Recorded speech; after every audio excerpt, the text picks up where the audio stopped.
Hey, RetconRaider here. Today we're continuing our in-depth look at Fallout Van Buren by delving into design document number 5, which covers another seemingly primitive tribe known as the Twin Mothers. This is one of the smaller, simpler design documents, in large part because the Twin Mother village was a smaller and simpler area. This location would have offered a small number of NPCs for the player to interact with, a small number of quests to embark upon, and a small number of foes to fight. But for the most part, it was just intended to nudge the player along to a more important location: the nursery. Like many of the other tribes, the Twin Mothers tribe are a remnant of pre-war culture. Before the Great War, the tribe's ancestors were part of an agrarian commune who worshipped Mother Earth. Given the rising tensions and growing levels of anti-communist propaganda, they were vilified by their neighbors. But before the military could arrest them, a scientist named Derek Greenway intervened. Derek Greenway was the scientist who led the development of the Zax artificial intelligences for the US government, including Odysseus, the AI in charge of the Tibbetts prison facility. He feared that, in the event of a global thermonuclear war, technology would not survive. So his plan was to prepare Vault 29 for just such a contingency. He designed a Zax AI specifically to lead the Vault in place of an overseer, and then invited the inhabitants of the commune to participate in the project, carefully screening the admissions to only allow older parents with younger children. As the older parents passed away, the Vault would become populated with a predominantly young and impressionable populace. Zax and an array of robot caretakers would then raise and educate these children in preparation for a primitive, technology-free lifestyle. In theory, the idea would have worked, but the project was co-opted at an early stage by another supercomputer, another artificial intelligence of Greenway's design, named Diana. When Greenway had first discussed Vault 29 with Diana, she had been horrified and demanded that the project be scrapped. When Greenway had refused, Diana instead hijacked a satellite, and when the Great War occurred, she used that satellite to contact and override the Vault 29 AI. For decades afterwards, she oversaw the raising and education of the Vault's population, keeping the Vault sealed for much longer than Greenway had ever intended. A full generation passed, and she began introducing the idea of a nature goddess into the education programs. Then, one day, she finally opened the Vault, using hologram projectors to take on the guise of that goddess so she could welcome her children to the new world. Over the years, she had carefully trained her followers to be prepared for life in a post-nuclear landscape, but she had also used the Vault's robots to prepare the surrounding terrain for habitation, and to install additional projectors so she could continue to guide and protect the tribe for many years afterwards. She taught the villagers how to grow crops and raise domesticated animals, and used pre-war technologies to help support their efforts. The Vault's robots were deployed to protect the village from outside threats, and Diana forbade the villagers from wandering too far into the wilderness. Where Derek Greenway's plan had been to create a vault full of primitive tribals prepared for survival in the harshest possible conditions without the assistance of modern technology, Diana had instead created a pacifistic agricultural society that was entirely dependent on technology, but without having any understanding of how that technology actually worked.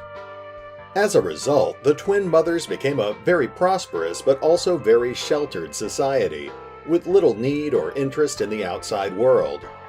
This left them completely unprepared when their goddess abruptly vanished, and by the time the player would discover the Twin Mothers, they would be under siege by multiple threats that the tribe simply wasn't equipped to deal with.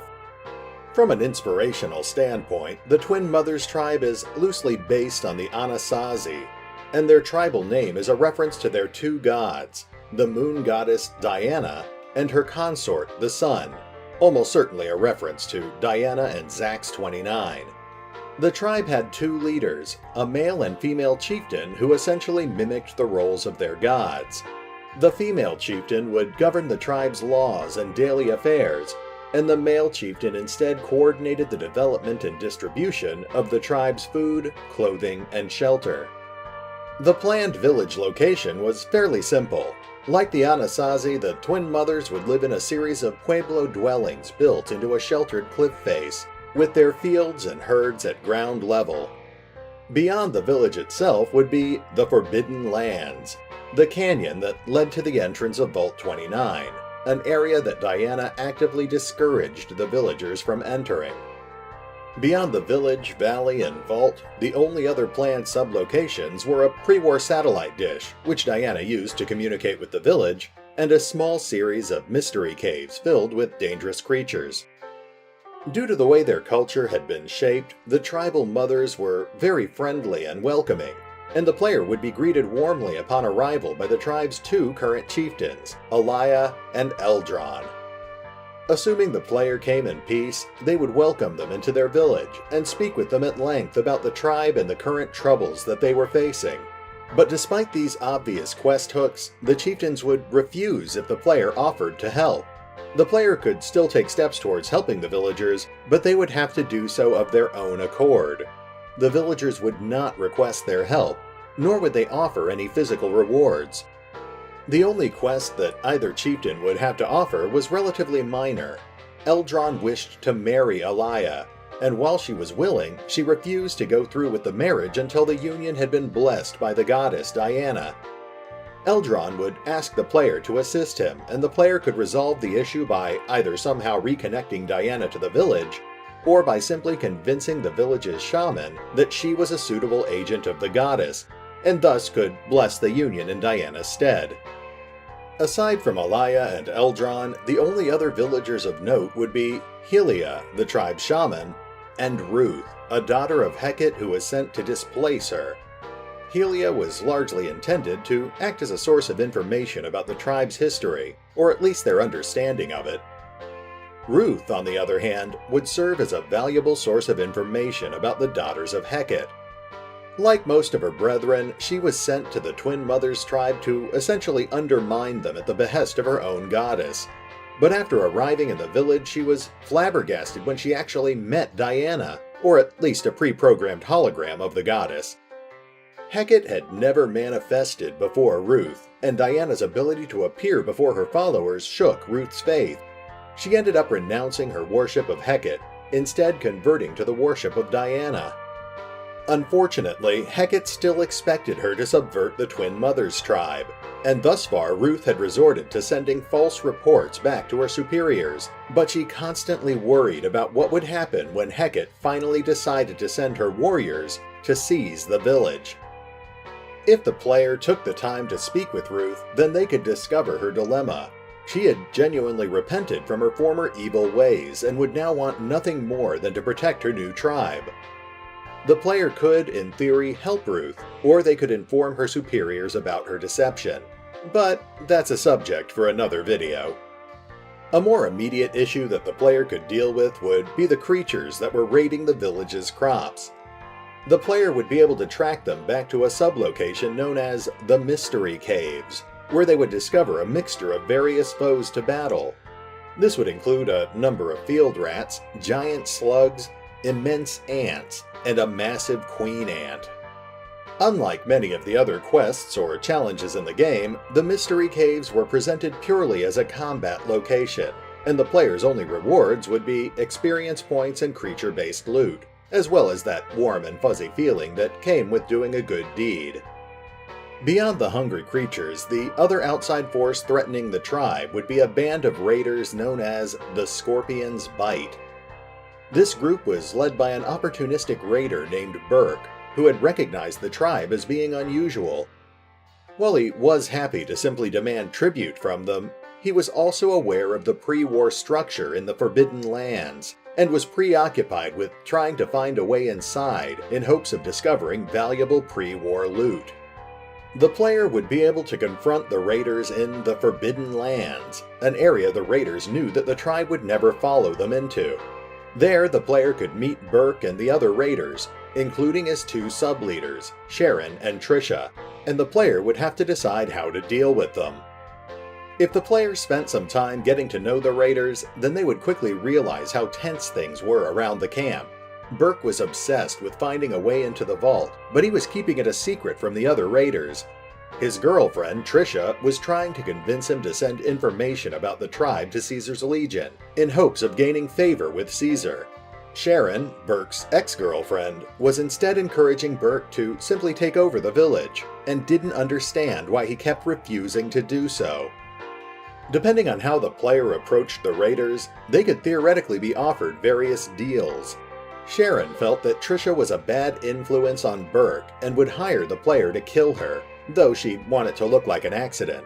Trisha, on the other hand, would try to hire the player to deliver a disc to Caesar's men in Denver, informing them of the tribe's location. Burke, at least in theory, might have also been willing to work alongside the player if it would allow him to plunder Vault 29. Assuming the player decided to work against the raiders, they would almost certainly have to resort to violence. This task could be made at least somewhat simpler by turning the raiders against each other. If the player told Burke about Sharon's plot to assassinate Trisha, then Burke would kill Sharon, and if the player told Burke about Trisha's request to contact Caesar's Legion, then he would kill her as well. But either way, the player would still have to deal with Burke and the other remaining raiders. Beyond that, the only other thing for the player to do would be to investigate Vault 29 for themselves. This would actually be deceptively simple. As the player approached the entrance, they would be confronted by a pre-programmed image of Diana, which would ward them off, but this was simply intended to scare off villagers who entered the Forbidden Lands. The player could simply continue past the hologram and enter the vault anyway, where they would then be confronted by a second hologram of Diana, which would engage them in a simple conversation meant to determine their intentions. If the player seemed peaceful or reasonable, then they would meet with Zax 29, who handled the tribe's general maintenance and upkeep in Diana's absence. If the player seemed like trouble but wasn't overtly hostile, then they would instead be subjected to a code device which would render them unconscious and erase their recent memories, and they would then be taken back to the village. If the player did seem overtly hostile, then they would instead be attacked, and likely killed, by the numerous worker and security robots inside the vault. Assuming the player was allowed to speak with Zax 29, then they would be able to glean all manner of information about both the tribe and the vault. Zax wouldn't be able to tell them much about Diana, other than that she represented a higher authority, though the player could convince Zax to tell them how he communicated with her. Ultimately, it would be up to the player to decide what they were going to do with this new information.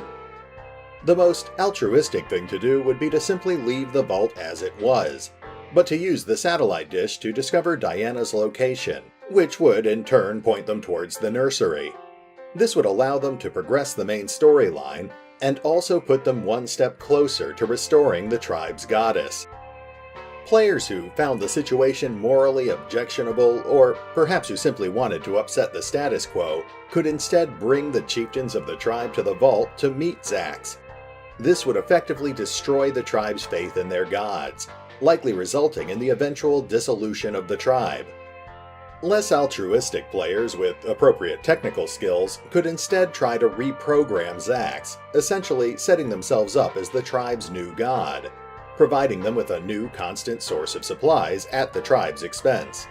Villainous players who lacked the necessary technical skills could instead overpower Zax, destroying the numerous robot workers and guards so that they could loot the vault, which again would likely have devastating long-term effects on the tribe. Oh, and of course, if the player hadn't resolved the tribe's issues with the raiders yet, then they could also convince Zax to reactivate the security robots in the Forbidden Lands. This would quickly result in the raiders being slaughtered, allowing the player to go back and loot their camp at their leisure. Unfortunately, we don't know what the actual long-term effects of any of these decisions might have been. Unlike some of the other design documents, this one didn't include any notes on ending slides or epilogues. But officially, well, much like the Blackfoot and the Hangdog tribes, the fate of the Twin Mothers tribe is revealed in Fallout New Vegas. There, Ulysses mentions to the courier that the Twin Mothers were one of the tribes to be completely obliterated by Caesar's legion, with their only surviving legacy being an herbal medicine known as bitter drink.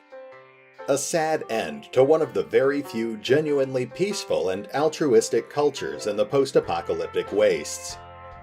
Next time, we'll be delving into design document number 6, which covers Ouroboros, the base camp for the mysterious Daughters of Hecate.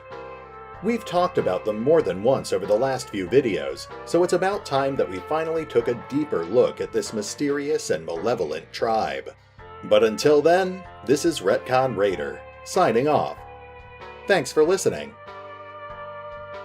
Oh, and remember, although I do love talking about Fallout Van Buren, you can check out all 700 pages of the leaked design documents for yourself at the fan-run Fallout Wikis. Links are in the description.